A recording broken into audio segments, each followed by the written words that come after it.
Hello. Are you all doing all right? Cool. So I'm a bit curious. How many of you are like first years, second years, and third years? Let's go first with first years. A lot. Second years? Cool. Third years? Awesome. Do we have any masters people? One. That's cool. I'm really jealous because I would have wanted to do a master's as well. But back in my day, that wasn't a thing. So I'm going to talk a bit about if I can really do it, or the title is, Can I Really Do It? We're going to talk a bit of a lot of different things, mostly about getting stuff done, believing in yourself, and actually thinking that you are awesome, because I think you are awesome. And it's going to tie a bit into what Sebastian talked about earlier, so that's good. Let me see if this works. Please? No? Please? Oh my god, what is this? Here we go. There we go. So, who am I?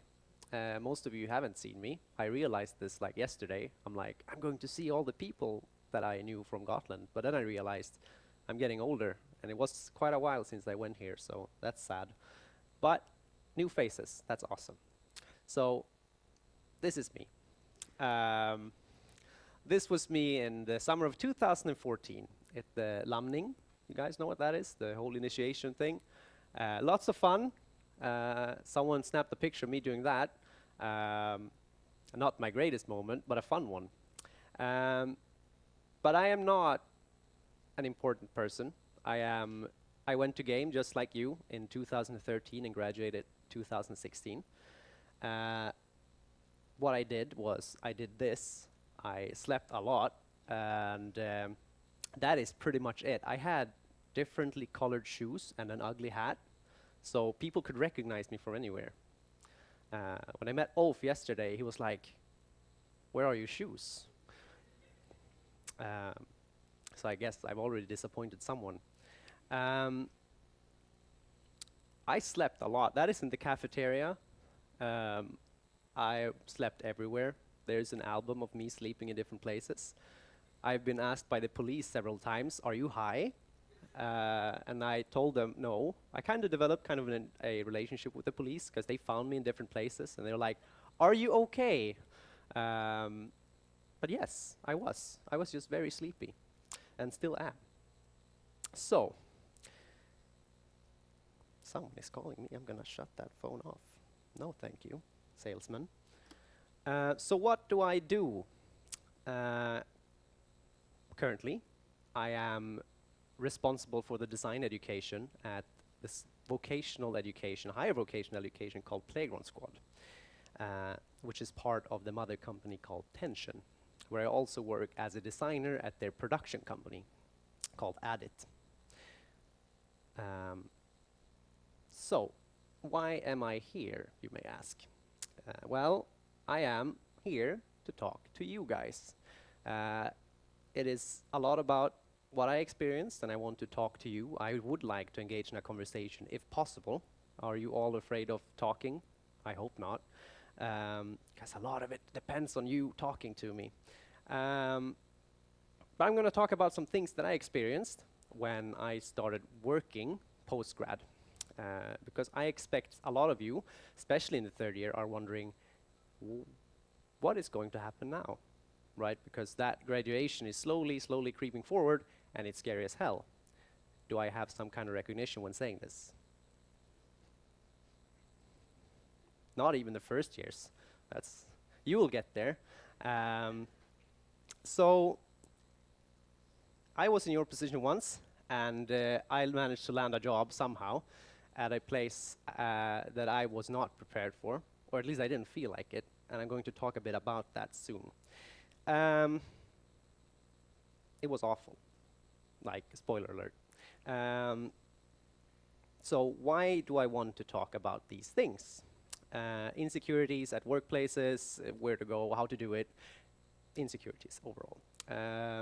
Because when I was in your shoes, when I went to game, I would have kind of wanted someone to talk about it, because a lot of people don't really talk about it. Most people you find or see are people that are successful, that have gotten jobs, it's going great, all of these things. But we don't really talk about, the part where you don't feel like you're enough, because I think a lot of people feel that way. So, I hope, hopefully, I can save you some grief, and yeah, let's start, I guess. So, my work experience, let's go back a bit. So, I did game. We were called a shit year. That was fun. Post-graduation, I found myself getting contacted by these guys, Science Bar Gotland. I got a message like, we want to talk. I was like, that's cool, because I did a lot of talking on like presentations and events and stuff. So I went to their office. They were late, and I fell asleep outside their office. So they found me head first into a table, and they were like, hey, are you awake? I'm like, you know, drooling and all that, kind of ugly. I had a red spot in my forehead. And I went to them, and apparently they wanted me to work for them. Not the best first impression. I said yes, so I stayed on the island for a while, worked with them for a couple of months, and then their budget ran out, and I didn't have a job anymore. So that's when I went to game. You know Hans? Yes. I went to him and I said, hey, I lost my job. And he's like, maybe you can help us out. So I did. I helped out as an assistant for way longer than I thought I would. And I did all kinds of things. I helped Finn preparing for GGC. I did a workshop once. I helped professors with the research. It was a lot of fun and a lot of stress. But at some point, I got a call from what do you call it? The responsible for the school of PlaygroundSquad that told me, hey, you know design. We know that because we heard it from somewhere. Why don't you work with us? I'm like, what does that entail? Well, you're going to be responsible for the entire education on that design part. And being kind of scared and don't knowing what I said, I was like, okay. It wasn't like I got the job. I had to do an interview. They found me sleeping outside their office. Once again, they were late, not me, not my fault. And it was the worst interview I've ever had, because the interviewer started talking to me about game design in Swedish.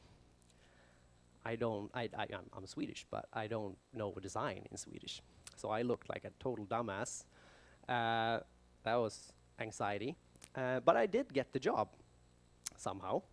They were like, hey, you're a great candidate for this. You can start in July. I thought it was just an interview, I would never get the job. I did get it, and I got cold feet, very cold feet, because I'm not a teacher, I thought. I've just done the things you do. I've done graphics, I've done design, but I'm no teacher, right? So what is the first thing I think of? I call Adam Mace. Surely he has some words of wisdom about this. And I told him, I can't fucking do this. And he's like, no one can, because no one actually knows what they're doing. And they found some comfort in that. Like, we don't really know what we're doing, but I'll try. I went there to the office. It was pretty cool. I got an introduction to my colleagues who were all on vacation, so no one. And they're like, you're going to be here alone for 3 weeks. Here's a book. Here's some notes left by your predecessor. Your students come in 3 weeks. I'm like, the fuck? So I went, I read, and I looked at all the courses, and I prepared for the inevitable to handle students. At this time, I felt incredibly anxious, and it sucked. Because at the time, I had 16 students to take care of. 16 may not sound a lot, because you're like 120 per class or something. Am I wrong? Per year. But it's a crazy amount. But when teaching a lot of people, we don't really interact with each and every one of you, right? At a vocational education, I'm pretty close to these people, right? And I can hear their every whisper behind the walls. 16, 8 per year. So I had second years that had the previous teacher, and I had a fresh batch of students that were 8. The second year scared the shit out of me, because they knew all the things I didn't do right because I didn't do them the same way that my predecessor did. And they saw him like a god. He was their Kratos. See those eyes? Those were their eyes on him. Um, they all talked highly about him, how cool he was, all the things, and the material he made was awesome. He had all these events that he managed for the students, and I don't even know how a human being can do that much on his own. But yes, in my head, I had to step into the shoes of a literal god, being a nobody that didn't really know anything about teaching. All I could do was talk about design, which is essentially what teaching design is. But there was a lot of pressure.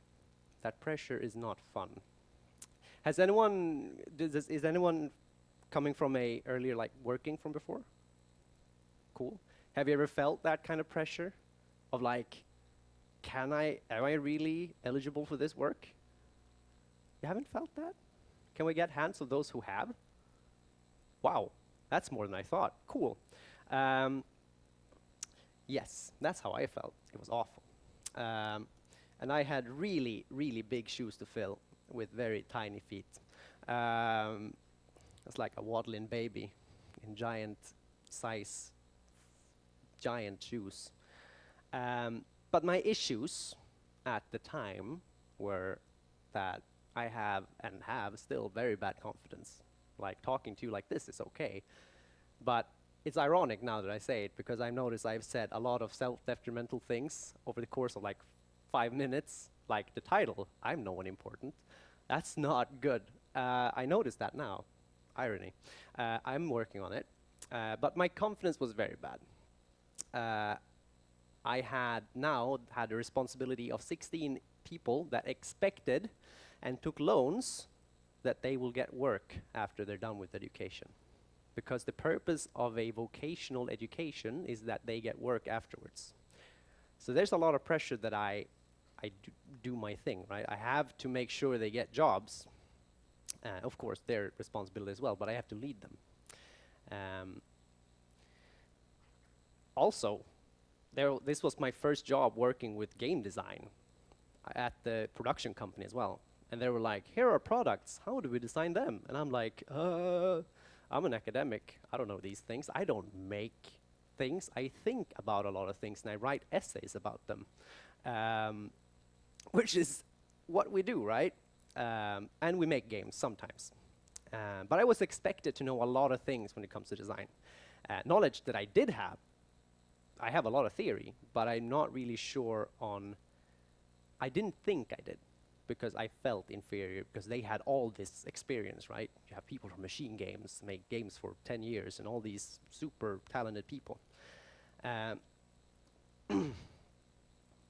I felt fake because unlike a lot of those people, I hadn't really looked for the job. I kind of just got handed the job somehow. It was weird. But I got something called impostor syndrome. Do you guys know what impostor syndrome is? Cool. Let's do the hand thing again. Awesome, most of you. So, imposter what now? Most of you know, but it's Wikipedia.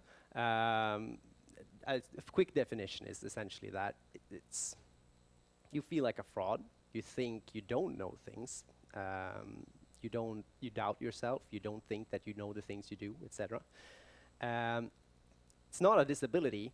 You know, it's called syndrome, but it's not a disability or a mental disorder. It's just a phenomenon that happens. So essentially what it is, it's something in your head that tells you that you can't, or I can't. It's weird. It's really weird. But it's mind goes. They tell you you don't know jack shit in comparison to everyone else in your environment. This affects system developers a lot for some reason, programmers. How many programmers do we have here? So it'll probably affect you more than others for some reason, statistics say. But these things go hand in hand with other things, with mental illnesses like depression and anxiety, because they can kind of feed into this feeling of not being great or feeling not that you can't do it. So don't think that just because it's not an official big mental disability, it's a very serious thing if you let it drag on for too long. And I want to talk about these things, and I want you guys to talk about these things, because not a lot of people talk about these things. Most people pretend that things are okay. Usually they are not okay. I found out this way by actually asking my colleagues, and they're like, I don't know shit either. But they actually can. And all this time I've been like, they know all their shit. But essentially they're just, you know, doing things and hope that things start working out. So it can look like this, for instance. Which is kind of ironic, as this person is the world's leading scientist in this subject, and the person denies being good at it. This is a typical example. Like denouncing your own abilities, right? I do that all the time. All the time. It's very bad, but I can't let it go. So stand up for yourselves and just say, I can. So it can also look like this. Since it makes you feel insecure about your abilities and knowledge, when in a workplace, for instance, you think that what you know is nothing in comparison to your companion next to you. Sometimes, you know, experience counts in. Some people have a lot of experience. They know a lot of things that you don't, but that doesn't mean that they are strictly better than you in everything. You may come with a lot of knowledge that they can't. As an academic, I came there with a lot of people that are not at all into academics or the theory of it. They are super good in practical things, but they don't know the theory behind it. They're just very, very, very good at making things, right? So I was actually super good at pointing out things that they could fix with the help of like theory and color and shapes and all what I've learned with game design. But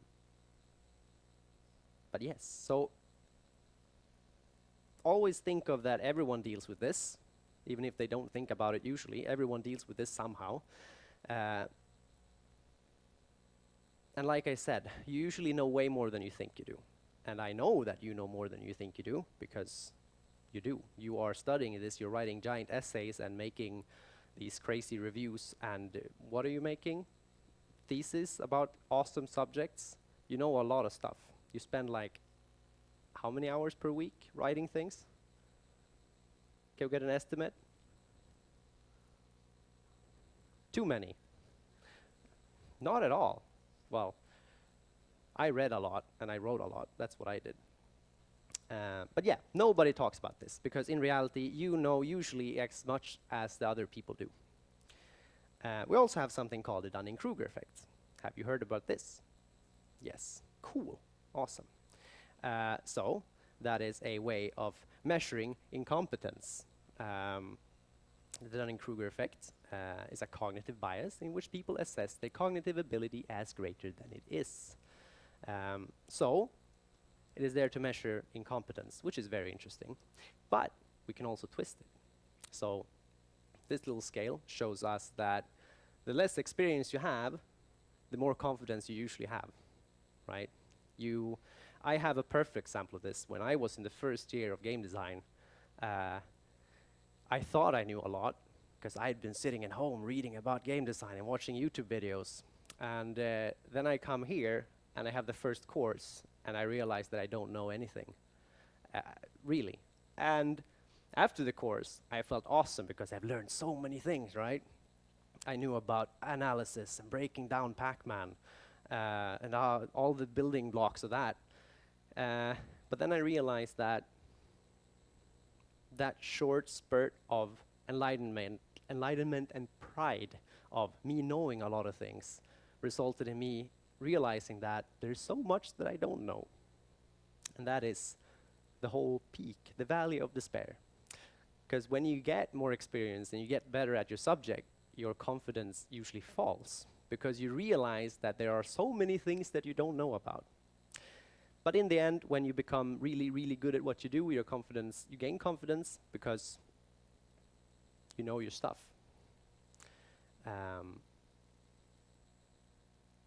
And we are all affected by this as well. Can you feel this as well? Do you see yourselves thinking like, I know all of the things, but then you really don't. But then you're really good at it. But what that means, usually, is that we're not really bad, that like we think when we have this whole anxiety slash doubt in ourselves. It means that we're so good that we know that we don't know everything. So we can turn it around. We are at a state where we have doubts because we know that we don't know everything. But I can speak for myself, at least that's how I feel. But yes, how do these things affect us in the workplace? Because it can do a lot. Because when we are insecure, we don't dare taking steps or making sure we make things work. So I get an assignment, or I am to teach students. And I don't think I'm worthy to teach the students because I'm shit, I think. I did that. I almost did it. I forced myself to do things and try to make things work. And it did work. And I did pretty well. But I was hesitant because I didn't dare to, because I thought I wasn't enough for the students, that I wasn't worthy. And it will hinder you in your self-improvement, because it can stop you from doing anything at all. Yes. And it feels like shit. So what can we do about that? What are the lifelines for something like this? I had my mom. She was amazing because she talked to me. I called her and I said, I can't do this. There are people expecting me to do a lot of things. And since she is not in my area and I don't get judged by other people within my area, she thought that I was really good at what I do because she doesn't know anything about the subject. So obviously I'm very good at it for her, which in turn gave me a confidence boost to try again. But an important thing is to take a look around, talk to people and trust yourself. Talk to the people around you. Talk to your fellow students, because I'm sure you all have doubts of what you think you know and not.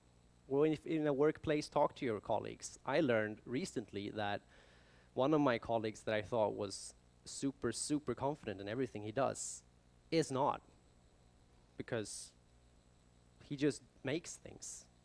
He just does it because he hopes it works.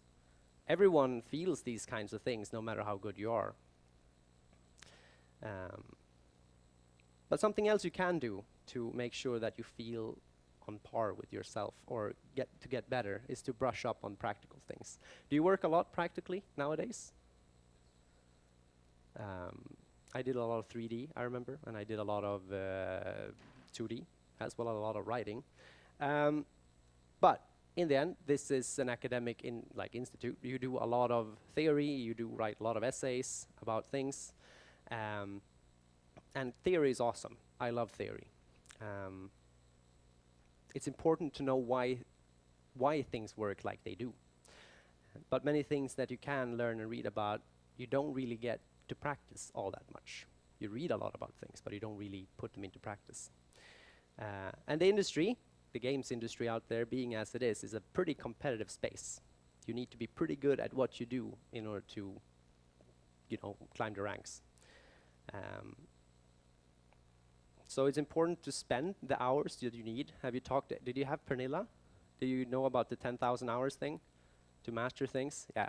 So essentially, to learn something, you have to put the hours in. And we don't usually have 10,000 hours every day. I can say that I didn't do a lot of practical stuff because I was on events and I did a lot of talks like this, and I didn't really sit in Unity or Unreal, and I didn't do scripting, and I didn't draw or do 3D that much. I did for the assignments, but I didn't really have time to just to grind the hours to get there. I had a lot of classmates that did, and they became amazing at what they do, but they also sacrificed too many hours of sleep and mental health to do that. Some can manage, and I applaud you for doing that. But some can't. And it's hard when you don't have that practical knowledge. I guess I slept way too much. So put the theory into practice, essentially. But even then, what if you don't feel ready? Or when you now graduate, what if you don't feel ready? Because I didn't. What do we do? Well, first off, you have time, you can relax. You don't need to get into a job position right away. You have time to maybe you can take a job on the side and practice on the off time, half-time job or whatever, make sure that you survive, but that you have time to really make that grind and then apply for jobs at the same time, right? A lot of people grieve and then because they don't get jobs instantly once they get out after graduation, and then they just stop searching for jobs because they don't think they can. That's a really bad thing, because then your portfolio gets old, your skills get rusty, and then it just snowballs. So keep it up, take your time to learn, take courses, get a side job or do something like that. You could come to me. I am, once again, a teacher at a vocational school, or you could go to Stockholm. You know, there are vocational schools a bit of everywhere. Their purpose is literally to give you the skill set to be able to work a short time later, 1 to 2 years, which is pretty cool. So yeah, get the discipline, work, or go to a institution that allows you to just grind those hours. It's important to define goals as well. If you're out there and you feel like you don't really know where to go, you need to set a goal. Like, I want to work at this company, right? Do you have an example company you want to work at? Blizzard, right? What do you want to work as? A character designer, right? So do you do environment art on your free time if you want to work at Blizzard? No, you want to work on characters, right? So make a plan, make a goal. Like, I want to work at Blizzard. What steps do I need to take to get there? Is it through a school? Is it on my own time? But you need to have that goal, right? And make sure, like Sebastian told you earlier, he talked a lot about working on your own outside of work. So you also need to take those things into consideration to not kill yourself because you have too much to do, because that's not good either. You have to balance it and make sure you get the time that you need. But what you can do is we want to bridge the gap, right? So, yes, that's kind of how I felt when I got more practical skills. Sorry. You have a lot of theory, and maybe not that practical focus that vocational schools have. So, being in my position where I teach people to get the skills they need to work, I think it's a very good complement to do a vocational education afterwards. Because you have the theory, then you can go to a vocational education and just become really good at what you do. A lot of people go to vocational educations, the first thing they do, but what they miss is the theoretical part, which is really bad as well. I always wish for balance, as things should be. I don't know if I got the quote right. Having it practical with the theoretical is super important. When I got to my first position there, at started teaching, I had these designers, second-year designers. They were awesome at making things in Engine, and they made these games, and I was like, that's really cool. What are your thoughts about this design? And they're like, I don't know, we just make games. Do you think they would accept that here as a argument? No, because you know how to argue for your designs, right? And you know the theory behind it, you know the research, you know all the steps, you know how to document properly and all that. They do too, but they just don't go through why they do it usually. Now they do, but they didn't. So always strive to, if you want to work in industry, strive to become better at that practical part, because the theory you have. Talk to me, talk to anyone in the vocational education, or anyone who has done a education like that. I think they can tell you it's pretty good. And most of them do get jobs afterwards. And I believe that making sure you are confident in your skills, both theoretically and practically, is the key to avoid having this feeling of imposter syndrome. Because if you feel awesome already, you can't really feel bad. Well, you can, but it lessens because you're confident, right? All of this is based on confidence and you feeling that you're not enough. But if you come there, you're dope as hell, problem solved, mostly. Not really, but you can lessen the effect. But you are going to be okay because, like me, I felt like shit in the beginning. I could tell you about a really interesting notebook I found. Let's talk about the notebook. So when I started as a teacher, I got a notebook. It's yellow, it's ugly as hell.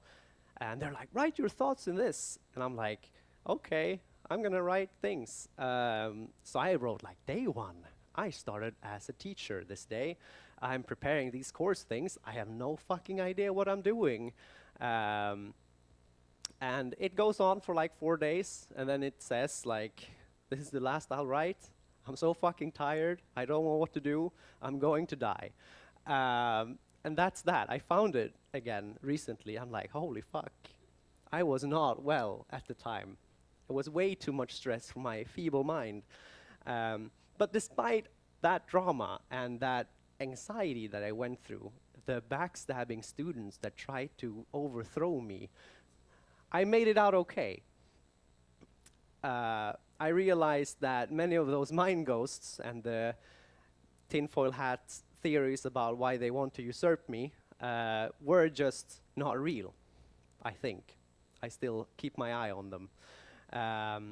Because now, 2 years later, I've sent several, almost all of my students that I've had have jobs now. And that's really, really good. There are a few of them, but they're really good at what they do. And I feel confident, at least in my teaching skills, on that part. And I think that I'm doing my part for the industry, or society, or what you want to call it. On the note of usurping teachers, please be nice. I realized that working as a teacher, teachers are going through hell every day, and they don't get the respect they deserve.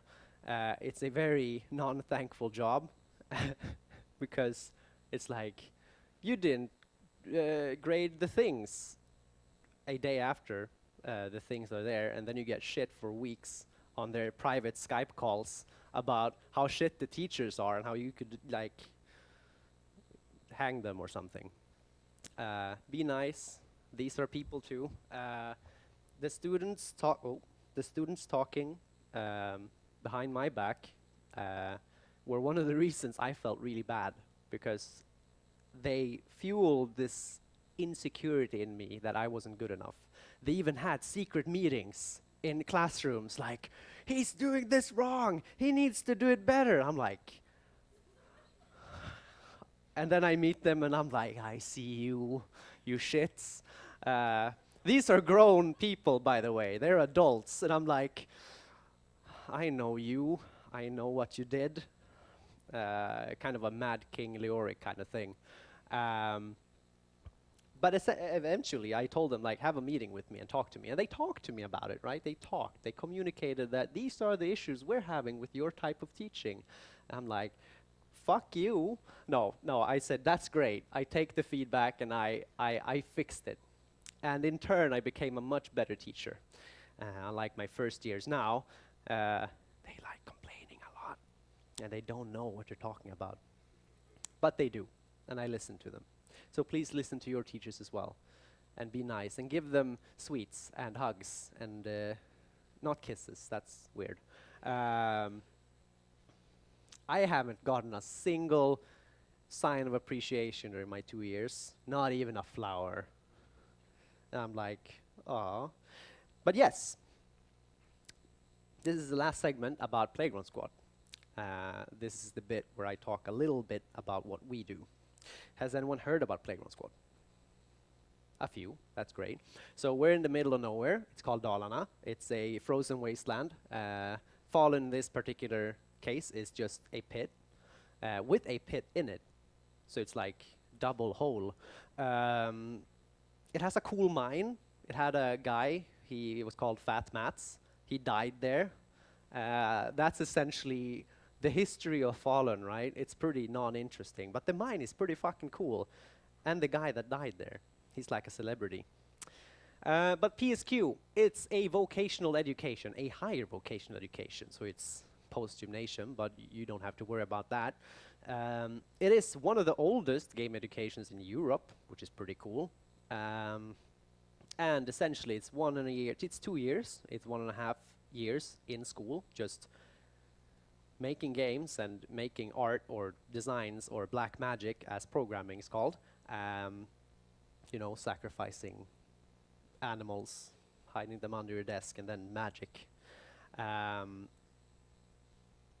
And then you have 6 months at a LIA, or a internship that you choose.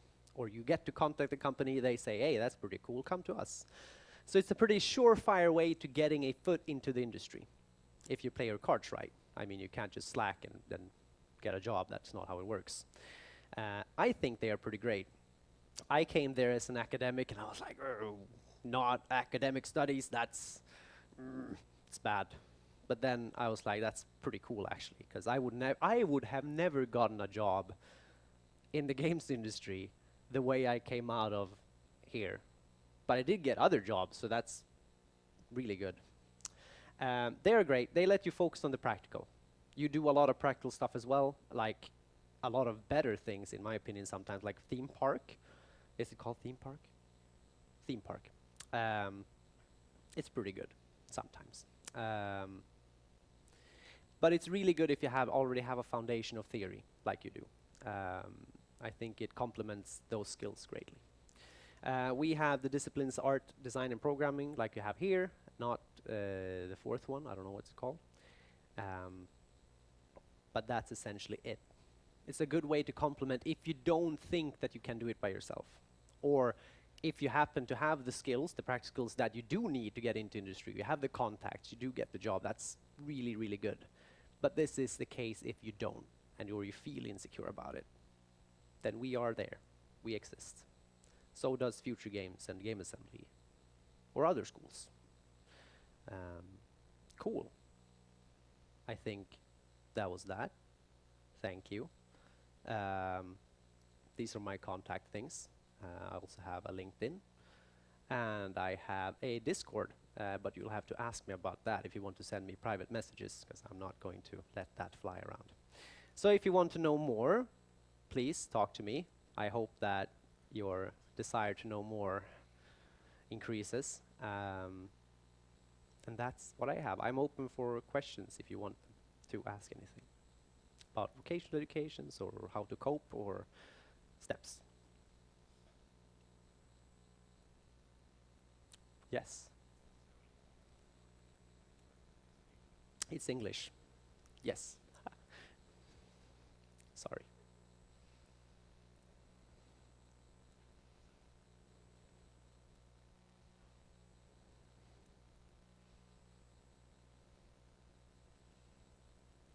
It's not working. Oh no. Well, I can repeat the question, if anything. So is the education offered in English? It is a Swedish education primarily, but I do it in English, and everyone else does it in English. It's just that if someone says, I really want it in Swedish, which most don't, it never happened before, then I have to take it in Swedish. But I do it in English, and everyone else does it, because we do have international students as well. Cool. Cool, cool, cool. All right. I don't think we have more questions. That was quick. Thank you.